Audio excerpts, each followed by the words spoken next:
As a ministry, we have supported you and we are very proud of what you are doing. IKONINI. So the past few days has jakuwa very good for MURKOMEN. And hata before we talk about the politics na ile backlash get from the political side, wacha tuangalie kitu alikuwa na dui weekend. Kuna vile alikuwa ameishia a certain event, kwa event na cheki alikuwa amekaa karibu na Faith na pia alikuwa amekaa karibu na Eliud.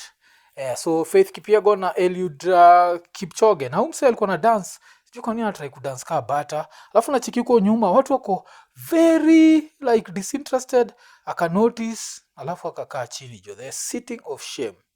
Alafu aka lean back, wacheki ni kama Faith anatry ku make joke, anamuuliza Johnny, mbona umechoma picha hivyo? So this is like one of the things that happened to him this weekend. Lakini the reason why nasema haijakuwa a good week for him, say lazima to go back.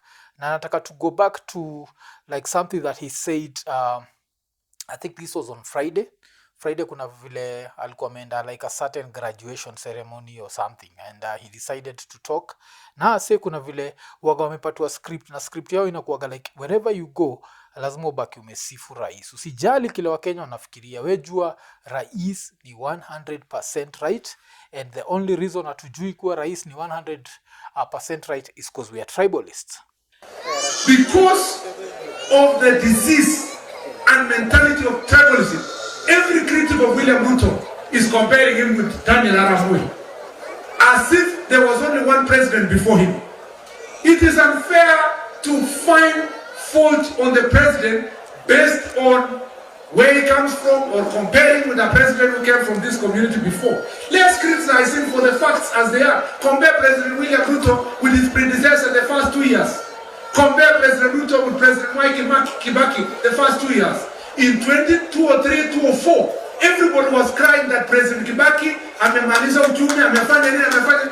By 2007, if it was not for post-election violence, President Kibaki was being celebrated for turning around the economy. So mesikia hapo wamesema tu compare umse na Uhuru. Tukicompare na Uhuru, of course get SGR, na apart from SGR tutapata expressway. Tukicompare na Kibaki, the biggest criticism that Kibaki used to get in 2002, 2003, it was about 2003, 2004, after tukienda to the referendum, it was not more about the economy, it was about tribalism. Kuna ile design like some people felt like all the tribes had voted him in, but vile alikuja alilin so much on the gamer side. So I think that's the main reason. I don't think people were criticizing him because of the economy. So kulikuwa na hiyo. So ilikuwa gani hiyo tribe, alafu of course pia apart from tribalism ilikuwa ni pia ya corruption. Yes, those were the two main things. By tribalism, it just meant that he was employing most people from gamer. That was the biggest criticism. It was never about the economy. Najua the economy, that one alifanya umsend, alifanya gasi wengi waka on magari like then the roads zikaanza kuspring up everywhere. But sasa a person that replied MURKOMEN vizuri hata kunishinda ni umsa anaitwa Pikipiki Ponki, the lawyer Willis Evans Otieno. Alibaki amemuuliza what tribe is SHA, Adani deal, Finance Bill 2024, what tribe is the university funding, what tribe is falsehood, what tribe is politic gimmicks, Haiti program, fake fertilizer, unaffordable housing, intern doctors, government overspending, wastage, corruption, arrogance, unemployment, abductions, police brutality, expensive fees for government services, pending bills, na captured parliament. What's the tribe of that? Because these are the reasons why tuna criticize umse. Tunam criticize because we don't have a parliament. This parliament just rubber stamps anything that this guy comes up with. Akikama up tuna kitu, pa, tunaichapa rubber stamp. Akikama up na kitu, pa, tunaichapa rubber stamp. Baka, like, umse, like, Ruto amezoea kuambiwa yes. Baka by the time Kenyans ask, ama Kenyans say no, anaanza kutuambia tuko na pepo chafu. Because understand, like, I'm this perfect being. This is what Ichungwa has been whispering in my ear. This is what Itumbi has been saying. This is what Moses Kuria has been saying. And apart from Moses Kuria, have you heard what JOHO is saying? Have you heard what Opio and I are saying? All these people, they are kissing my ass. Kwa nini nyinyi kama wa Kenya hamni lambi rasa? Hapa ndio hiyo shida inaenda imekuwa. So ile the president understand kwa nini tunamcriticize and all the people around him wanaendelea kumsifu. So ukiangalia msee kama nani Joho nakumbuka like the past few weeks amekuwa akitutishia, ama the past few days amekuwa akitutishia akituambia vile ata fight for the president blah blah blah. And then the headline from Nation newspaper ilikuwa that his family, there's a certain deal that they are benefiting from the government, and when you see such things you understand why he was fighting this hard, because anajua vile nilikwambia, like when you support Ruto you end up being rich. So this is why like the Sunday newspaper ilikuwa Joho family farm in 9 billion stadium land deal, ama tunasema stadium.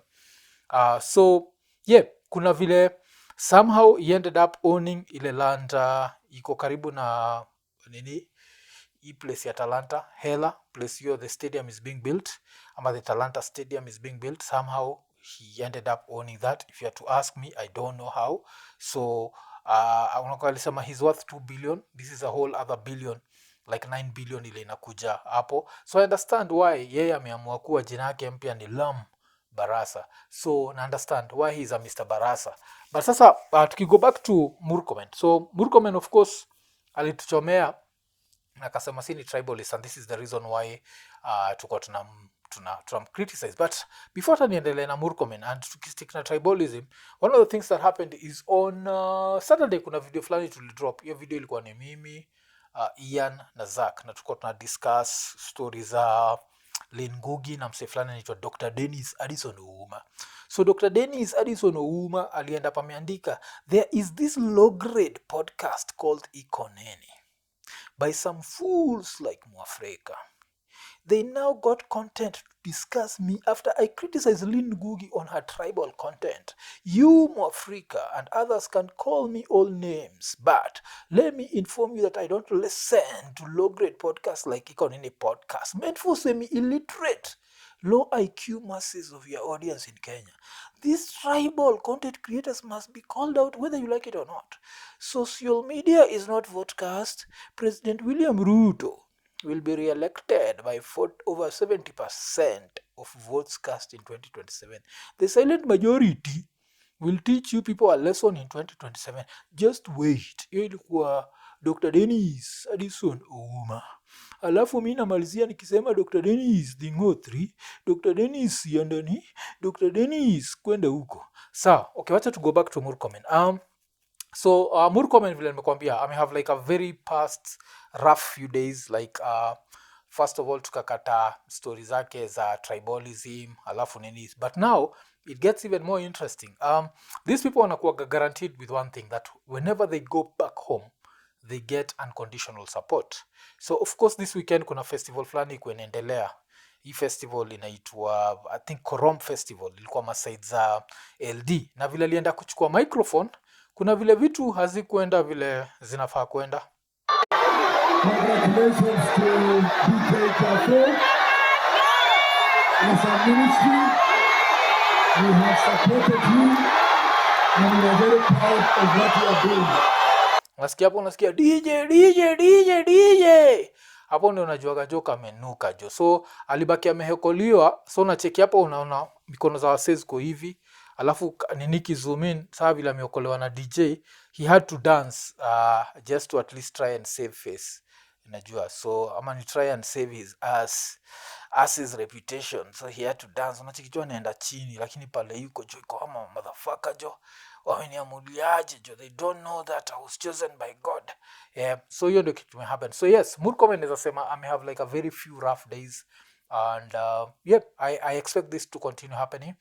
Most people are tired, and we are not tired because Ruto is a Kalenjin. No one cares about Ruto's tribe. We care about our own pockets, and we get very worried. Like vile nilikuwa nakwambia, if we go back to the headline ya Sunday, so ilikuwa Joho family farm in 9 billion stadium. So of course Joho is happy with Ruto. Joho atabaki amesifu Ruto. But sasa ukiangalia on the side of the same like article, kulikuwa na an audit that sampled 32 multi-billion shilling projects has exposed costly mistakes made by officials that expose Kenyans to legal and operational liabilities, including up to 55 billion in commitment fees for loans not taken or fully absorbed. Hiyo ni ile headline ni Audit exposes plundered billions in mega projects. Nacheki. Afu inaendelea, even worse, the audit showed taxpayers are repaying loans amounting to billions to projects they do not know anything about. So this is what we are dealing with. No one cares about your tribe. Ruto, every time tukionaga Faith Kipyegon akishinda, si tunaga a Kenyan winning. When we see Eliud Kipchoge winning, we see a Kenyan winning. There is no one who thinks about their tribe. So for you to say that all of a sudden Kenyans hatupendi Kalenjins and Kenyans are anti, hiyo ni yako. The same way Dr. Addison Ouma alikama ka make this to be something that it's only Kikuyus that are unhappy with whatever is happening in the country. All this tribal nonsense used to work at a certain time, but it can't work. I always quote Bob Marley. Bob Marley alikuwa na ile lyric ya unaweza enda na nini, the bucket to the well.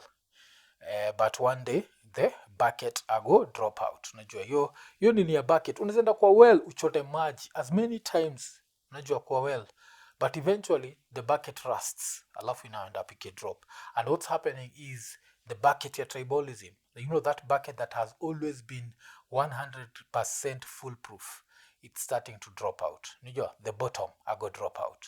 One day the bottom will go drop out, and the bottom is dropping out right now. That's why you find that kuna situations whereby places which are like perfect, like LD, mostly inakuwaga like perfect support for Ruto. Says all of a sudden it's not perfect support, and now you can't understand, like, are you going to say that Kalenjins in Eldoret hate other Kalenjins? No, they don't.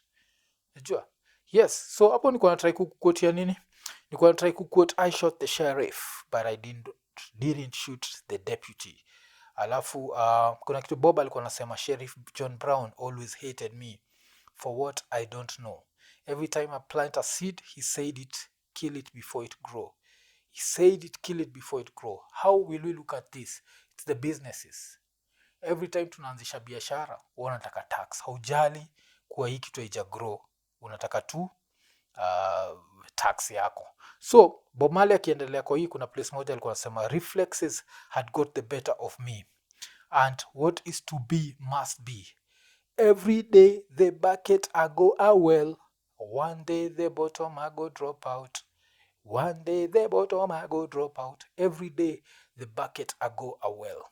Every day you tumiaga tribalism as your weapon, and every day you get you fool Kenyans with tribalism, but one day the bottom I go drop out. IKONINI.